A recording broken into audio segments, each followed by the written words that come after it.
Yo, yo, yo. What's going on, world? What's happening? What's happening, people? Got a special guest in the building. It's Ruler IC coming through from the Triple Black Gang. Woo-hoo. Ruler IC, a.k.a. Ricardo Miguel, a.k.a. Old Man Hill. It's nice to be here with y'all. Oh, no doubt, man. You know who it is, the ZEUS Cruise. And we're giving you another segment of A Word with the World, presented by Olympian Multimedia. And this guy didn't really need no introductions, you know what I'm saying? But he went ahead and did it anyway. But we got Ruler IC in the building, man. Yeah, it's good to see you, brother. Man, I appreciate you coming through, man. Having this sit down with me. Yeah, no doubt. You know, we're just going to go ahead and rap a little bit, chat a little bit on some things, just to get your insight on some things. And, you know, hopefully people out there can get a better perspective, you know what I mean? It's always good to look at things in a different angle, from a different point of view. So let's get right to it, man. I've known you through music. Just like you said, you were representative of Triple Black. You know, shout out to the team, shout out to Sid. And definitely I remember when we used to kick it back in the studio, just kind of having good ciphers, just throw the beat on and go up there and do whatever you want to do, you know what I mean? Just that free spirit and that good positive energy was kind of permeating among us and whatnot.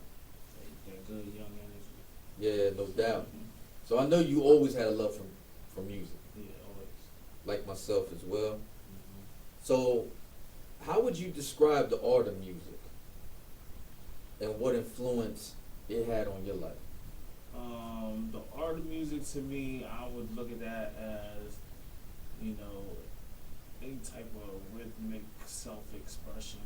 You know what I'm saying? I think that's the best thing about any art is, you know, self-expression, whether you're doing it from your own point of view or you use objects or characters or various other mediums to tell a story.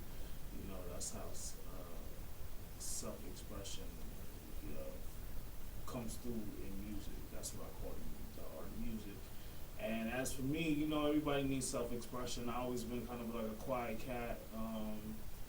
You know what I'm saying? I grew up only child, coming here, you know, migrated from a Caribbean nation, you know what I mean? I always say migrate instead of immigrate because I always look at America as just as, you know, just a home turf, like, you know, for various people or whatever.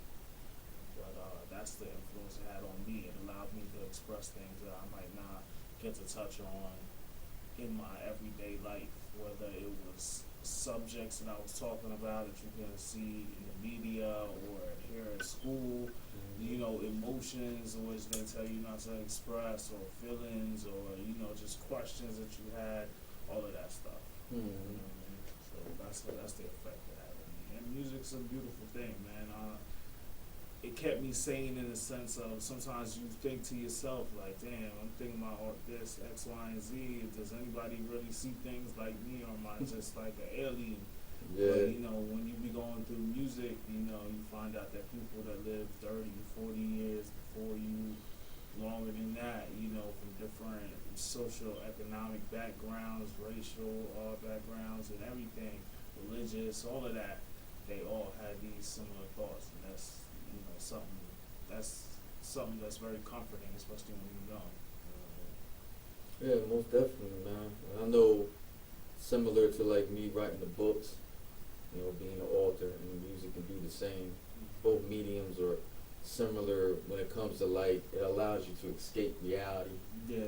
Kind of go in your own little world and just be in that creative mode. Yeah. Just kind of, you know, do your thing, kind of put a story together, which, whether you are doing it through words, putting together a book, or you're doing it through music, you know, sometimes you just need that escape because it's just too much to handle sometimes. Yeah, you know. And you don't want to, you know, explode on nobody. Exactly. So, I know you were saying that you were a quiet dude, but you definitely made a lot of noise when you jumped on that mic, though.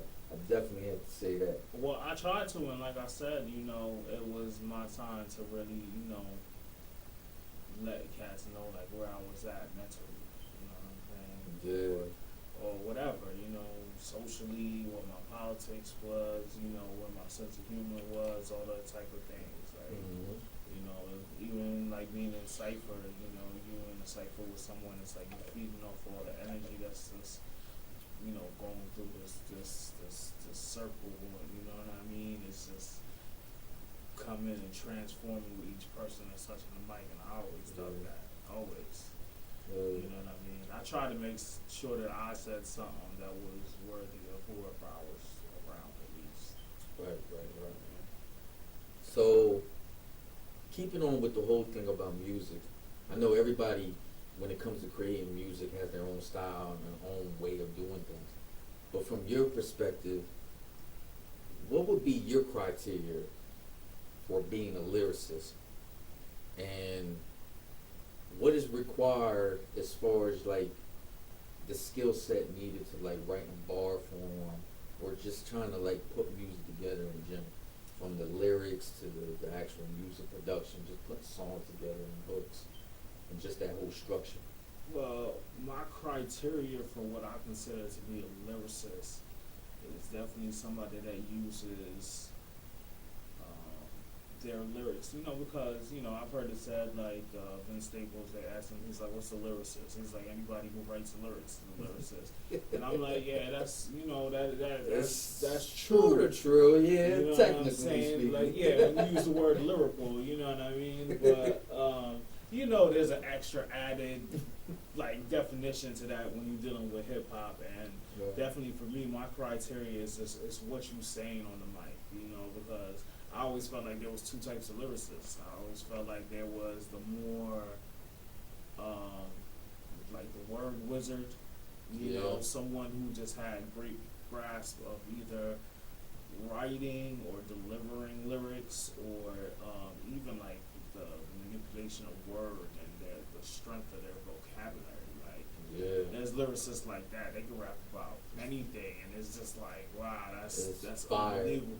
But then you got a lyricist like, to me, Scarface from, you know, Ghetto Boys is a lyricist, you know, but you don't hear no too crazy words with him. He's not like a walking thesaurus type of dude, but when you get deep into what he's saying and the points that he's expressing and how cold it could be, and, you know, just his depiction of the world and his how he analyzed everything, I think that makes a lyricist too, you know what I mean? And those have always been my favorite lyricists, or at least the ones that can do both.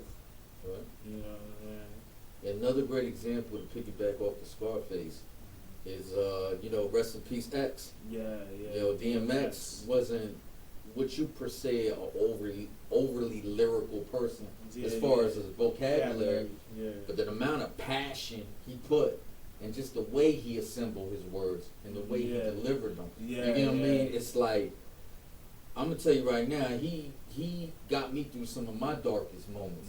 Just putting his music on, I just needed that extra oomph just to get through what I was getting through, and he seemed to kind of invigorate me. Like, I just feel like I could walk out the house and like, yo, I can do it. I could do it. You know what I mean? I ain't gonna let nothing become an obstacle for me. You know what I mean? So, like, I could definitely feel what you're saying. Like, there's two spectrums when it comes to, or two ends of the spectrum when it comes to, like, being that lyricist. You know what I mean? You know what I'm saying? Like, it's not just about the words. And not to diss anybody who's gifted like that, because that's an incredible skill in itself. You know what I mean? But I wouldn't look at a lyricist like Royce the 5'9" the way I would look at X. You know what I'm saying? Exactly. You have to judge them differently. The thing about X, though, you know, that a lot of cats don't, you know, beneath all that passion, if you did look at the way he delivered his bar, you could tell that they're all very well thought out. Oh, yeah, you know what I mean? To the placement of each word and its meaning, it's there. It's just, you know, there's so many other, the energy factor, the wildness, the rawness, all of that stuff kind of gets top billing. But like, one of my favorite tracks from X, just real quick, just to go along with what you were saying, is off the Great Depression album. To me, it's a very underrated album. When you talk about his catalog, most people kind of skipped over that one. But he had a track on there called Damien, Part 2. Now he had a Part 1 on the earlier one. Yeah. But the Part 2 version on that album, it's just incredible how he's able to have like that split personality on the track and still made himself sound different. Like they were really their own entity between himself, X, and his alter ego, Damien. And just like you said, just the amount of passion. Again, it's just, you wouldn't put it on your top 20 most lyrical songs of all time. But because how he delivered and the way he put the words together, it was just like, yo, he was on some other on that one, man. Yeah, definitely. Yeah, man. X had a lot of joints like that, man. I mean, even his storytelling shows you that he was a strong writer. Most definitely. Open the door, ATF. You know what I mean? Yeah. All of that type of shit, like. Or like, on the same album, Who We Be. Yeah. Where he was actually, you see how he was talking about the climate that we were living in the events that we were in the most simplistic type of way too. Yeah. It's like he's like, yo, any words that's not necessary to this, they get taken out. Yeah. But he still got his message across. You know what I mean? 60s, the mamas, the papas. Yeah, yo, definitely, man. Big up to DMX, man. Yeah, that was a great loss for hip hop. Yeah. But he's definitely in a better place, and it's good to see he's no longer in pain. You know what I'm saying? Yeah. So obviously his legacy is always gonna live on. Yeah, no doubt, man. No doubt. Never be another one like that. So to just take it one step further though with the music, and you kind of touched on it a little bit, but how do you feel about the current state of hip hop? Just like the direction that it's going now, especially within the last, I say maybe like 5-10 years. You know what I mean? I don't really take too heavily into it because I'm not so immersed in it like that. So it's like, it's like whatever to me. You know what I mean? Like, I really don't have much of those arguments anymore about, what era of music is better. You know what I'm saying? Because like, if I listen to R&B, if I went to a page on YouTube that had all 60s music, then the 60s is the greatest generation of best songwriters, best everything. You know what I mean? Coming from the people that grew up with that music and lived to that music. You feel me? Yeah. And then if I went to a 70s page after that, guess what? The 70s is the greatest era of R&B, and there's nothing better than the 70s artists. If I went to the 80s page after that, the 80s is when real music died, because this was our last time to ever really make. And then the 90s, it's going to keep going on forever. You know what I'm saying? Like, depending on who you talk to. Yeah. Like their age. Going by what you're if saying. You grew up in that, so if you grew up in that area, of course you're going to say they're the best. But if you talk to this generation, they're like so-and-so or this person is the best. You know what I mean? They might just come at you and say, I don't know, Young Thug or somebody like that, or whoever. You know what I mean? Whoever's popping at the moment. Just you know like what I mean? when we was young, the Baby or Little Baby is the best I've ever heard. And you're looking like, you ever heard of Nas? Did you ever heard of Rakim? Did you ever heard of Wu-Tang? They're like, man, them dudes is old, you know what I mean? But it's like, us growing up, I mean, that was it. Yeah, especially if you wanted to get into hip-hop, you wanted to do hip-hop music, you wanted to start spitting bars. I mean, that was the template that you followed. Yeah. You know what I mean? And you definitely, difference too, I think too, than between our generation and maybe a couple generations close to ours as opposed to now, is back then too, you wanted the respect of those artists too. Like, you know what I mean? If you came out, you might not want to be friends with Rakim, but you would want him to salute your pen game, like, you know what I'm saying? Because you knew he was an exceptional writer. You know what I mean? Whether you made music like him or not, you would still like that salute. I don't think, some of the youth, they don't really seem like they want salutes from anyone because they're not doing the history, you know what I'm saying? So that it's all about a hot beat and a hot hook. Which is you've always had little pockets of time where that was it. We was complaining about rappers back in the day. We was like, oh, these whack ass dudes, like, always on the radio. Like, you can't Yeah, play that is nothing true, better than man. this. Like, these dudes is garbage. Like, Especially the ones who are coming out with like dances associated with their song. yeah. It's Which like- was a hip hop thing at one point. You know what I'm Yeah. saying? It was really like, you know. That's what it was, especially like what you were saying back in like in the 80s, yeah. maybe early 90s. Yeah. They incorporate the dance with Yeah. hip hop. But us coming up, Yeah. you know what I mean? They You looking convert- like, they man, merged that damn off. the dance. You know what I mean? I'm all Mhm. about the wordplay, the message they're trying to say, the substance. You know what I mean? Obviously, having a nice beat and a nice hook Yeah, helps of your song course. out, of course. But it's all about like, man, I want to hear what the rhyme scheme on this dude. Like, what's he really saying? What you about to say? Yeah. And then you have the moments when you be like, yo, rewind that back. I gotta hear that again because he killed that. You know what I mean? Yeah. So That's the way I feel about the youth, though. Right? Same thing. You know what I'm saying? Like, I'm not too concerned because I'm like, whatever. We gonna have this argument forever. Like, I don't need to have it with you because in 10 years you gonna have it with somebody else. Yeah, You gonna be right. trying your hardest to prove that you know the greatest, and the world is gonna be like, nah, that's not what we on right now. You know what I'm saying?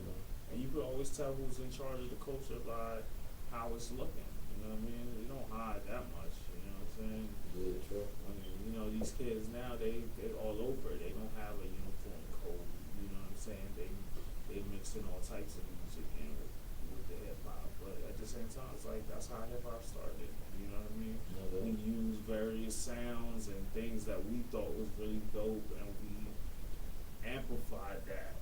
You know, to represent us. You know what I'm saying? Like, so it's kind of like the same thing, but you know, it's a little bit more ignorant now. You know what I'm saying? Because they make more money, though.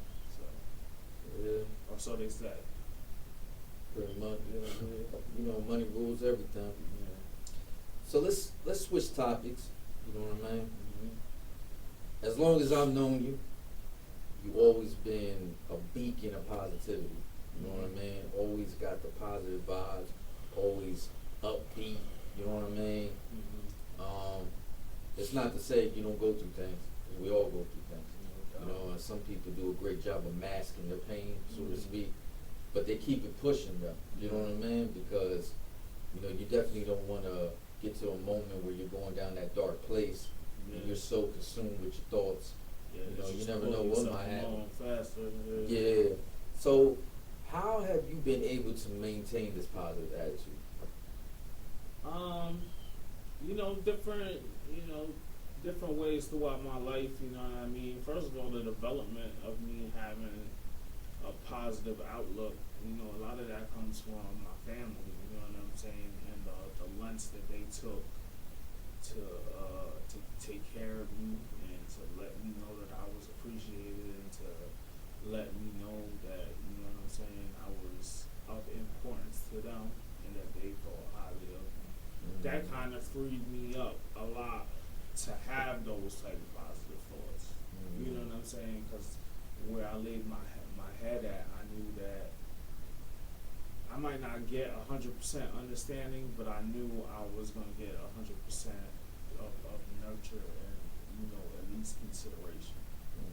You know what I'm saying? So that freed me up to have more idealistic thoughts, I guess. You know what I mean? To have more of a positive, you know what I mean? Some people say I've always been, you know, a negative type of person, you know what I'm saying? Which I could have got from my mom too. She's a worrier. I definitely inherited that from her, but I think a lot of that comes from just my family and, you know, at certain other points, different people that I chose to have around me, where they kind of help me keep that positivity because they have their own natural way of seeing the positive in certain things. You know what I'm saying? And it's not copycat or like cookie cutter where it's just like we're just generically saying things like, you know, yo, there's always tomorrow, or like, saying stuff like that. So all of those things contributed, and then when I got older,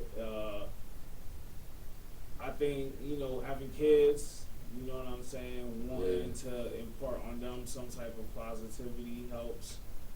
You know what I'm saying? Stuff like that. You know what I mean? mean, I guess with young kids, you know, they could be a gift and a curse sometimes. You know what I mean? Yeah, definitely. They definitely can give you a headache half the time. You know what I mean?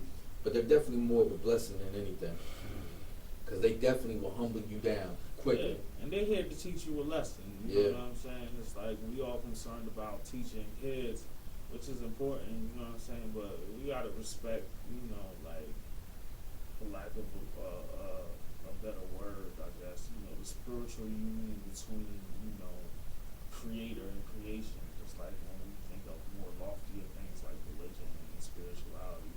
Same thing with our children. You know what I'm saying? As an expansion of us, as an expansion of our own creative prowess and powers, you know, but which might be limited in the greater scale of, you know, all the creation that's around us and all of that, but it's still, we have that reflective nature in us, and I think kids definitely bring it out. Because when I was young, I was like, yo, if I get some kids, I'm gonna whoop that ass. If they don't do what they supposed to, I'm gonna whoop that ass, and that's the end. Because I kind of grew up in that type of foundation in a way. Not like I was just getting, you know, because I behaved myself for the most part. Right. You know what I'm saying? But, like, I was like, yo, that's the answer. Whoop they ass. You know what I mean? And then you have kids and you hold them for the first time. And you're like, yo, I don't really want to beat you. Like, you know what I'm saying? But you really is irking me. But it's like, so now I have to consider other things. Like, am I whooping your ass because you did something wrong? Or am I whooping your ass just because you pissed me off? Because that shit might have been cool for our parents, and we might not feel no type of way about them having that. But we also have other people that we grew up with, and we see the effects on their mentalities of certain ways that they came up, that we might have grown up the same way, and be like, shit, that's just the way we grow up. It's like, yeah, but it's different effects for different people. So even when you have your own kid, it's like, you could have 8 or 9 kids, and none of them be alike. True. You know what I'm saying? True. And then you really hit if none of them was alike, and none of them was like you. Then you ain't got no allies. You just in there by yourself, like, oh. Hell yeah. And just to piggyback off your saying about you can have them life lessons through your kids. You know, again, I like that word template. You know what I mean? You just look at things within your own existence and use that as a platform to kind of like better yourself. Yeah. So with kids, certain times when you're interacting with them and a certain situation comes up, and it's not meant for us to know all the answers at every given moment. You know, so you know you're going through the motions. You know what I mean? Hopefully you make the right decision. But that kind of can help you when you deal with people like co-workers, the rest of your family, just society in general. You know what I mean? That maybe you can go about it more in a logical approach instead of being emotional. You get what I'm saying? Because sometimes with kids, like you said, the quicker way is I just be jazzed. You know what I mean? Just do what I said, or you don't want to do it, boom. You know what I'm saying? But sometimes with certain kids, it really just need just to sit down, be firm with them with your speech. You know what I mean?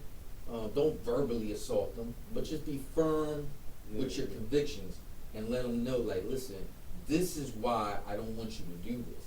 You get what I'm saying? And sometimes you can put that into how you deal with people in your everyday living. Because sometimes, man, you deal with adults who have kind of like a childlike mentality. You get what I'm saying? So it's like now you kind of reflect on, not that you want to make an adult like a child, but it's like that's how you're coming on. So the way I deal with my kids, I kind of like try to use that. You know what I mean? Just from a personal standpoint, just that's how I try to deal with other people. Because sometimes the things people do and say, it's just like, really, man? Like, how old are you? And you still on that kind of mentality. You know what I mean?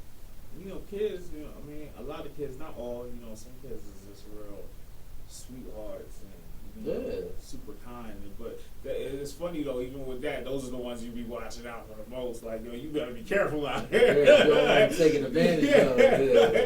You know what I'm saying? So all of that, it can kind of help you out, too. And, you know, usually when you say somebody's childish, it usually means that they're selfish. And it's like, you know, they think of themselves first and what they want first and how to accomplish that. And you might learn that from a kid. Like, a kid might straight cold tell you, like, yo, you might be like, yo, why are you doing this? Like, why wouldn't you wait until your sister did this and that before?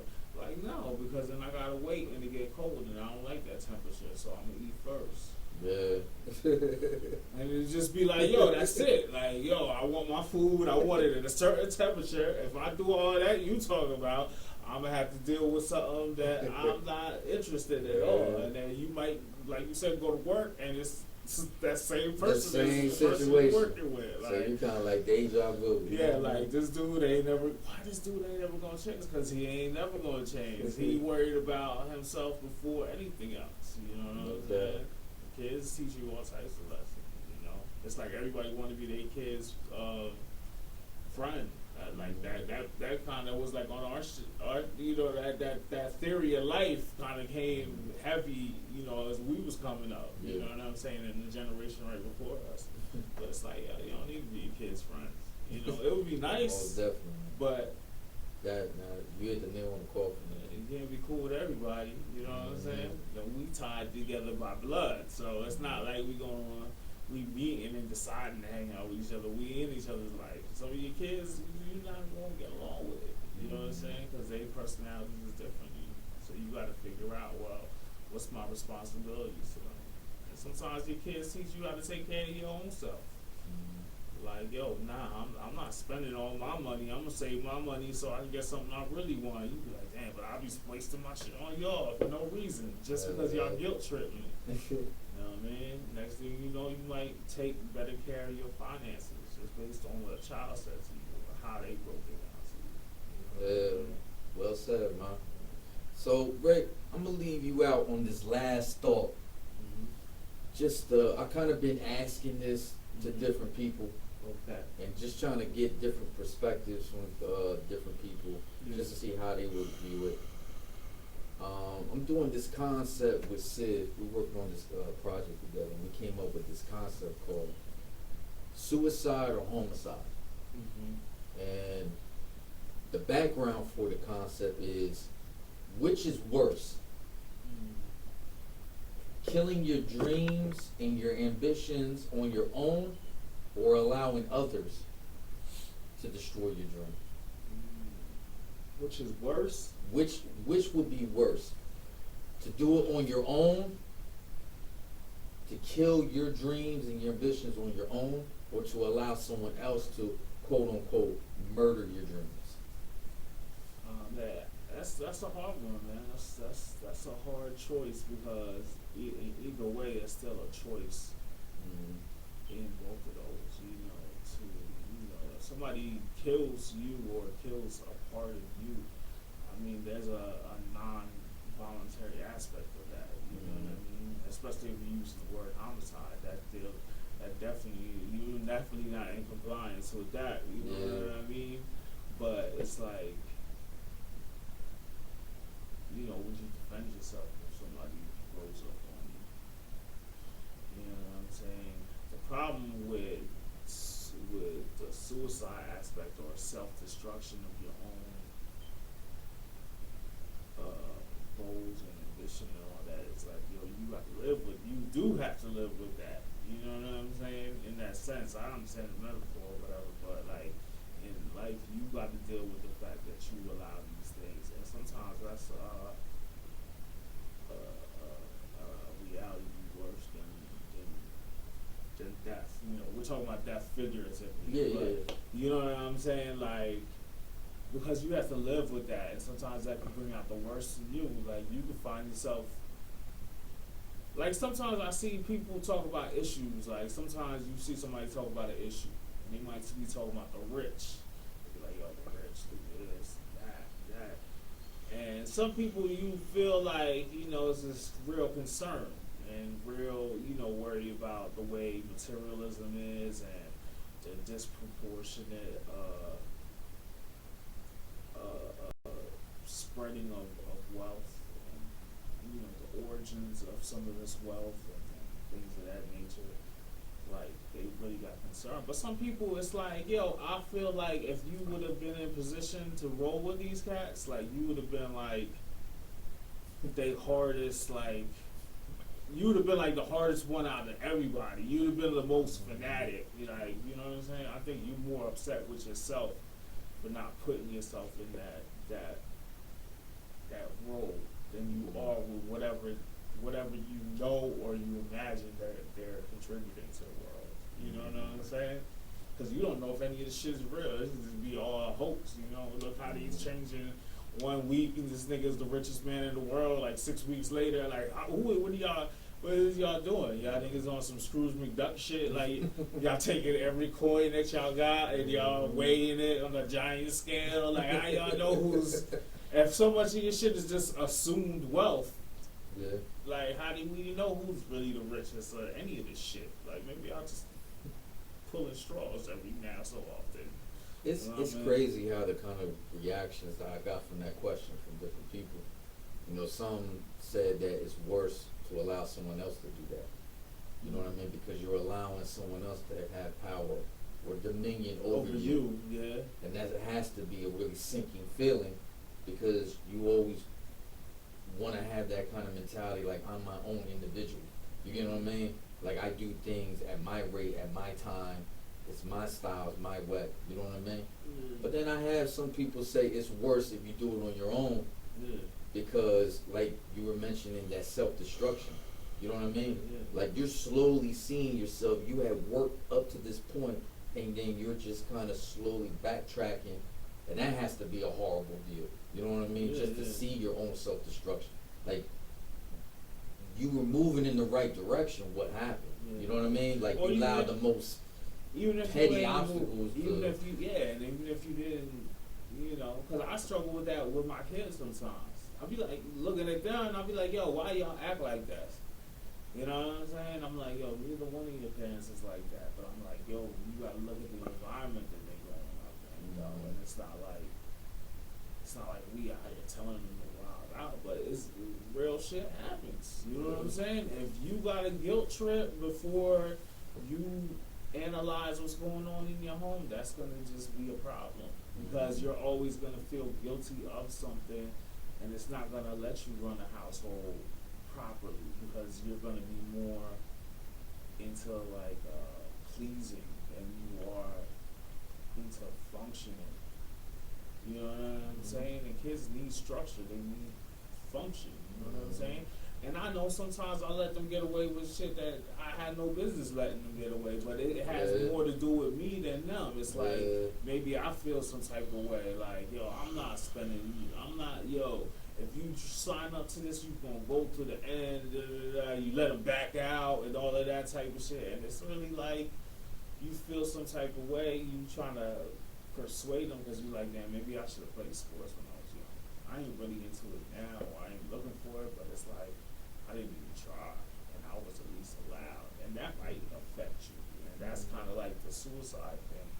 But I don't know, suicide and homicide, I think a lot of people probably latch too much on into the actual literal aspect of the word when they're trying to figure out what's worse. I did run into a couple that was like that. I'm talking figuratively, like I'm not talking literally. You know what I mean? But you know, some people it's hard for them to separate. You know what I'm saying? And I think that might be why you see some different things. I don't know. To me, it's both hard because you don't want to give dominion over nobody. You don't want to give dominion of yourself over to nobody else. But it's like it's the same thing as dealing with a bully. You might be getting your ass whooped for months at a time before you stand up and punch that bully in the face and find out the bully can't fight. You know what I'm saying? But once it's come to that realization, you automatically can step into a new light. Where it's like, if you just letting this person beat you and you never stand up to them, you ain't never gonna know. By the time they leave you alone, you just gonna be out in space like, damn, could I still up for him? I don't know. I didn't stand up to him now. Should I stand up to my wife? Should I stand up to my boss? Should I stand up to this cop that's clearly breaking, police procedures? Should I stand up to, like, you know what I mean? No, so it's like the suicide part is hard because it's like an internal death. And it's like, that's good. You know, That's- coward dies 1,000. You know, there's only one death for the soldier. The coward dies 1,000 times. You know what I mean? Yeah. Type of shit like that. That's a unique way of looking at it. Mhm. But yeah, we reached the conclusion Mhm. of this this interview. I definitely want to appreciate Mr. Ruler. I see to come through here, man. It's always love. It's always positivity when you come through. When we get up, I just feel privileged that we were able to have you sit down and chat, just to kind of pick at your brain. You know, like I said, I remember the ciphers we had in our younger days, and it was very insightful, man. You know what I mean? So I just want to say much blessings to you, to your family, and you know, I hope we can do this again. You know what I mean? Hopefully work on a project in the near future. Yeah, man, You know sounds what I mean? good, man. This was a good experience, very positive. Yeah, no You know what I doubt. mean? Thanks for having me here. You know, to No everybody doubt, out man. there, peace and love. You know what I Yo, mean? no doubt, man. So, world, appreciate you tuning in. Again, this is a Word with the World, presented by Olympian Multimedia. I'm your host, ZEUS Cruz.